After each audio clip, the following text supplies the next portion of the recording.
중앙선관위 사무총장과 사무차장의 자녀가 선관위 공무원으로 채용되었다고 합니다. 이쯤 되면 선관위 고위직의 고용세습이라고 해도 무방할 것입니다.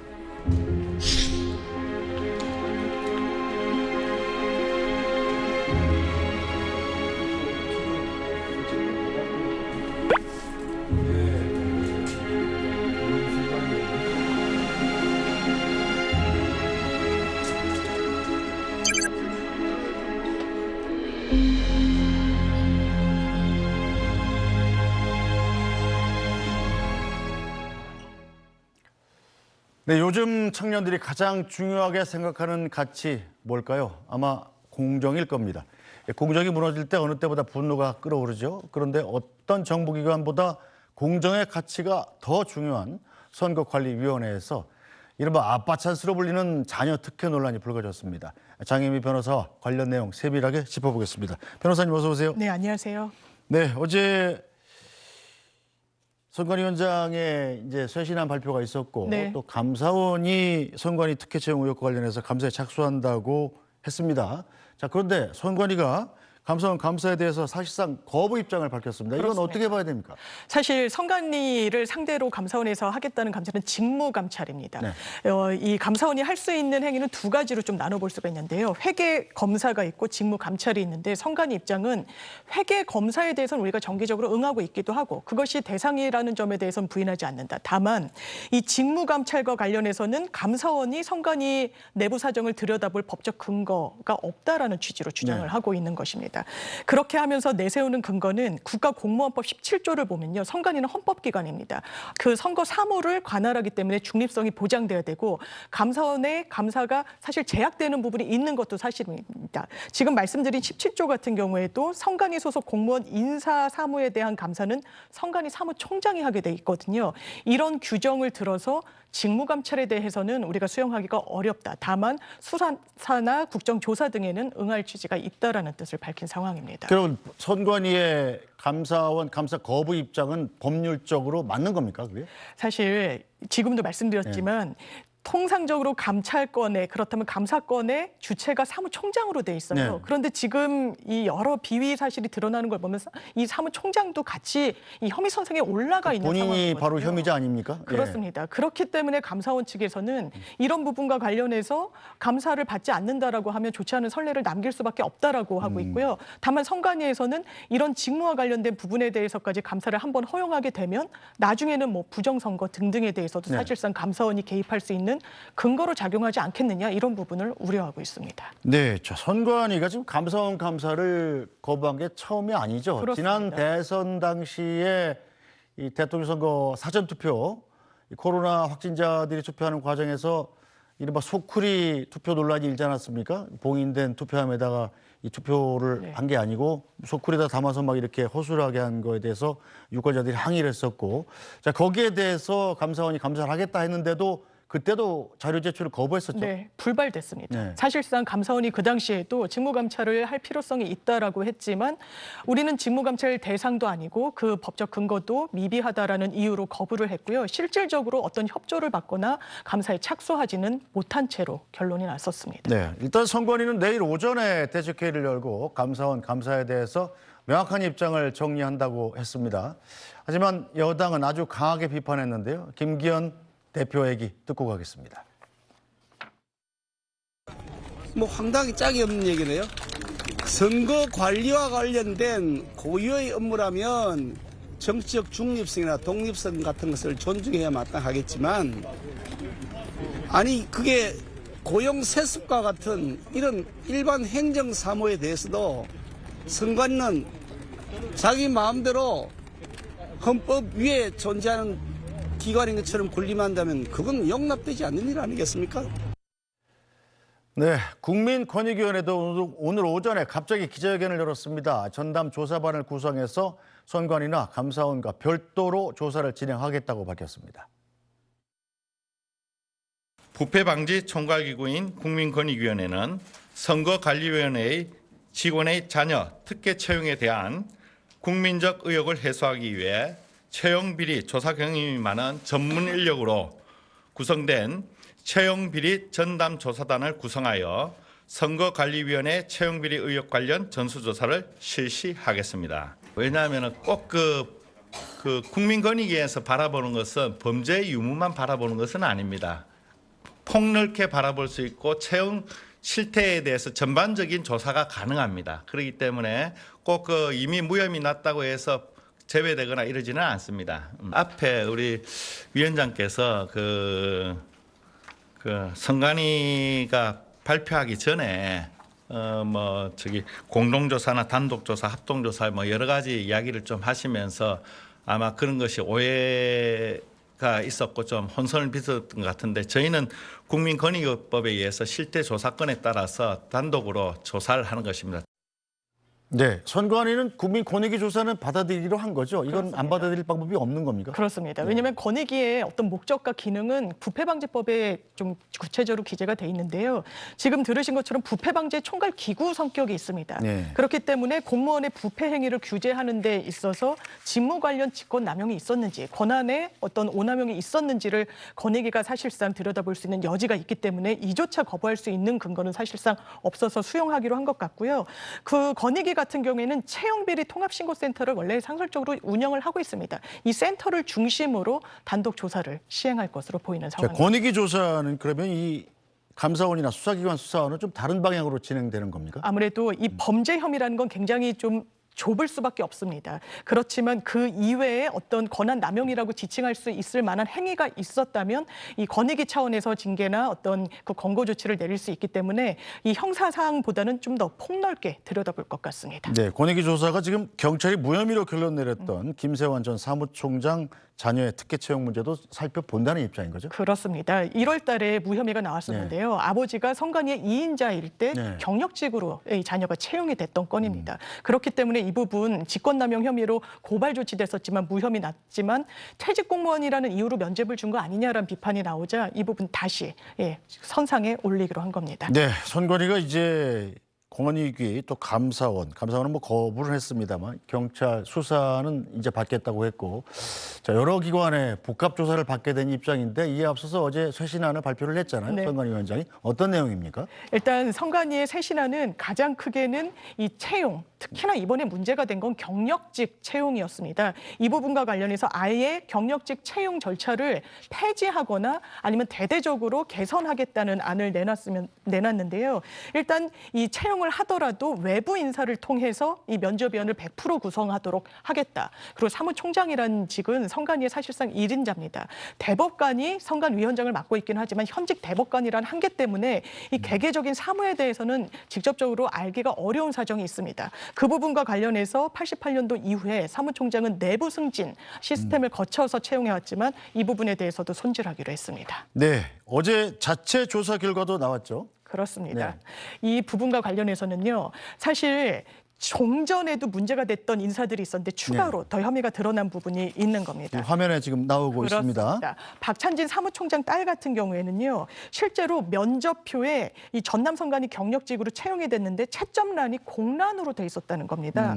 그리고 등수만 기재가 된 채로 이 정결권자에게 정결을 받았는데 이때 정결권자가 바로 아빠였던 겁니다. 네. 그러니까 아빠 찬스라는 이야기가 나올 수밖에 없고요. 손봉석 사무차장의 딸 같은 경우에는 직접적으로 인사 담당자에게 전화를 걸었다는 정황이 드러났습니다. 그러면서 실제로 채용 절차가 어떻게 진행되고 있는지를 확인했고요. 실제로 본인 자녀를 추천한 것도 본인 아버지였던 겁니다. 그렇다면 채용 절차가 공정했다고 보기가 어려운 부분이 있고 신우영 제주 선관위 상임위원 아들 같은 경우에도 함께 근무한 내부 지원들이 면접위원으로 실제로 들어갔고요. 이 들어갔던 면접위원 3명은 모두 만점을 줬습니다. 그렇다면 이게 이른바 아빠의 지인이 아니라면 동일한 결과가 나왔을 것인지 의문이 제기되는 부분이 있고요. 김정규 경남 총무과장 딸 같은 경우에는 아빠 동료들에게 면접을 봤다는 점이 또 유사하기도 하고 모두 아주 고득점에 동일한 점수를 부여해서 문제가 불거지게 됐습니다. 네, 선관위 감사위원회는 일단 이들 4명에 대해서는 외부에 수사 의뢰를 하기로 한 거죠. 그렇습니다. 이 부분을 자체적으로도 뭐 조사하고 감찰 고강도로 하고 앞으로는 지금까지는 5급 이상으로 좀 조사를 했었거든요. 네. 이제 전방위적으로 다 하겠다는 겁니다. 그 밑에 직급에 대해서도 4촌 이내의 채용 결과를 한번 들여다보겠다는 것인데 사실 그것만으로는 한계가 있습니다. 처음에는 공수처에 고발 조치하는 방향을 고민했지만 이게 법리 검토 결과 이게 경찰에 하는 것이 맞다. 공수처에 관할 건이 있는 것이 아니라고 판단을 해서 경찰의 이런 직권남용 또 국가공무원법 44조 위반에 해당합니다. 이 부분은 시험 또는 임용에 관해서 공무원이 부당한 영향을 주는 행위를 할 수 없도록 돼 있는데 형사처벌 조항을 갖고 있거든요. 네. 이 부분과 관련해서 경찰에 수사 의뢰를 할 것으로 보입니다. 네, 자, 노태학 선관위원장 어제 선관위를 둘러싼 자녀 특혜 의혹에 대해서 고개 숙여 사과했습니다. 노태학 선관위원장 말도 듣고 가겠습니다.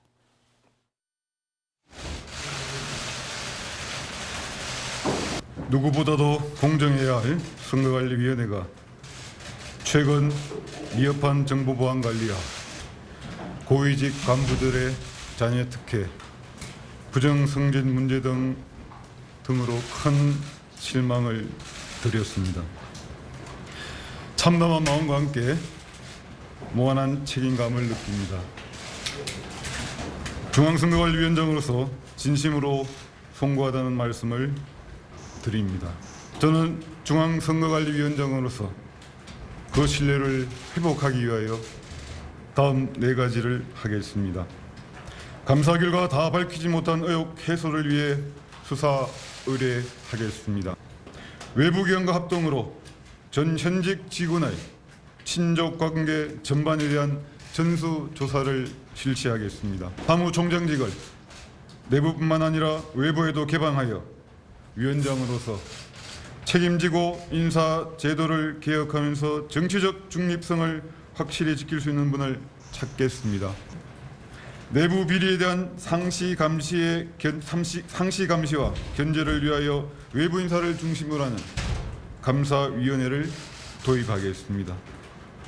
자, 선관위원장이 내놓은 대책 중에 비다수인 채용을 없애겠다는 내용이 있던데 이건 어떤 내용입니까? 이번에 문제가 된 게 대부분이 비다수인 채용으로 이게 선별이 된 사람들이거든요. 이 부분은 거의 깜깜이 채용이라고 보시면 될 것 같습니다. 일단 공고를 내지 않습니다. 네. 그리고 경력직을 뽑는다는 명분 하에 지방자치단체 등의 추천을 받도록 돼 있는데 이렇게 이른바 핀셋 채용이다라는 이야기가 나오는 게 공고가 되지 않으니까 깜깜이 형식으로 운영될 수밖에 없고 그만큼 외부의 견제나 어떤 시선에서 자유로울 수가 있는 것입니다.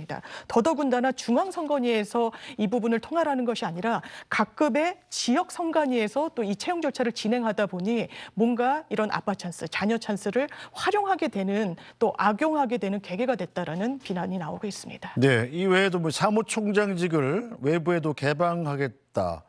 자, 그리고 내부 비리에 대한 상시 감시와 견제를 위해서 외부 인사를 중심으로 하는 감사위원회를 도입하겠다. 뭐 이런 내용들이 있는데 효과가 있겠습니까? 사실 효과가 없다라고 단정짓기는 어렵겠지만 근원적인 해결책이 될 수 있을까라는 의문은 드는 부분이 있습니다. 선관위라는 어떤 성격상 외부의 어떤 감시 기능이 상당히 좀 제약되고 있는 부분이 있습니다. 물론 헌법기관으로서 그리고 선거 사무를 관리하는 주체로서 그럴 필요성이 있지만 그 부작용이 이런 식으로 사실 부정채용 논란으로 번지고 있는 부분이거든요. 네. 그렇다면 이 채용 절차에 대해서 감시 시스템을 도입하는 것도 필요하겠지만 이 선관위 전체의 어떤 직무와 관련해서 공정하게 좀 외부에서 바라볼 수 있는 그런 법적 체계를 정비할 필요도 이번에 있어 보입니다. 네, 이번 사건으로 지금 노태학 선관위원장이 비상임이긴 합니다만 네. 이 지휘 책임을 지고 사퇴해야 된다는 목소리도 있습니다. 이건 어떻게 봐야 될까요? 일단 노태학 위원장 같은 경우에는 선을 그었습니다. 지금 수사 의뢰를 해놓은 상황이고 앞으로 더 이 결과를 지켜볼 필요가 있기 때문에 지금 당장 본인이 직에서 내려오는 것은 좀 타당하지 않다라는 반응이었는데요. 사실 현직 대법관이고 여러 면에서 사무총장과 처장이 하는 부분이 많이 있다는 것도 사실일 겁니다. 하지만 조직의 수장으로서 제대로 이런 부분을 점검하지 못한 부분에 대한 어떤 정무적 책임, 정치적 책임에 있어서는 자유로울 수가 없는 지위에 있다는 점 또한 객관적인 사실이기 때문에 앞으로 이 수사나 뭐 국정조사 등을 통해 드러나는 향배에 따라 그 운신의 폭도 좌우될 것으로 보입니다. 네, 지금 자녀 특혜 채용 문제가 가장 크게 불거진 게 사무총장, 사무차장이잖아요. 그렇습니다. 이분들이 정무직 공무원이기 때문에 그냥 사표를 내면 안 받을 방법이 없다면서요. 그런 부분이 있습니다. 그냥 사표가 수리된다면 뭐 공무원 연금이나 또 재임용에 전혀 불이익이 없는 상태로 사실상 면죄부를 준 것 아니냐 이런 비판도 있습니다. 통상적으로 공무원이 비위 혐의를 받게 되면 본인이 사직의 의사를 표하더라도 이 면직 처분을 해주지 않습니다. 당장 퇴사하게 되면 국가 공무원 연금이나 어떤 여러 퇴직금 등에 있어서도 불이익이 없게 되거든요. 이 혐의가 이 무르익을 때까지 그냥 절차 자체를 중지하게 되는데 정무직 공무원은 그렇게 강제할 수 있는 수단이 상대적으로 적다 보니까 이 부분에 대한 사실 후속 대책도 논의가 필요해 보입니다. 네, 자 여야는 자녀 특혜 채용 문제로 실태를 받고 있는 선관위원회에 대한 국정조사를 추진하기로 했습니다. 오늘 이 문제로 여야가 만났는데 어떤 이야기들이 오갔는지 듣고 가겠습니다. 과거 예를 보시면 아시겠지만 당일에 합의한 적은 없습니다. 국정조사라는 게 워낙에 여러 가지 사안들을 논의해야 되는 거기 때문에 오늘 당장 뭐 결정 날 수 있는 건 아니고 한 몇 차례 더 만나야 될 것 같아요. 몇 차례 더 만나서 각 당의 입장을 확실히 해야 저희가 이제 완전한 합의에 도달했다. 그때쯤 이렇게 발표할 수 있을 것 같아요. 그래도 내용을 가지고 이렇게 또 다시 우리 안에서 논의해봐야 되니까요. 지금 말씀드릴 단계가 아니에요. 쟁점 사항이 있는 겁니다. 아니 지금 내용을 말씀드릴 단계 아니라. 네, 자 국정조사 곧 이뤄질 것 같은 분위기인데 국정조사는 그럼 얼마나 효과가 있을까요? 사실 국정조사의 대상을 특정하는 부분도 여야가 합의를 해야 될 텐데요.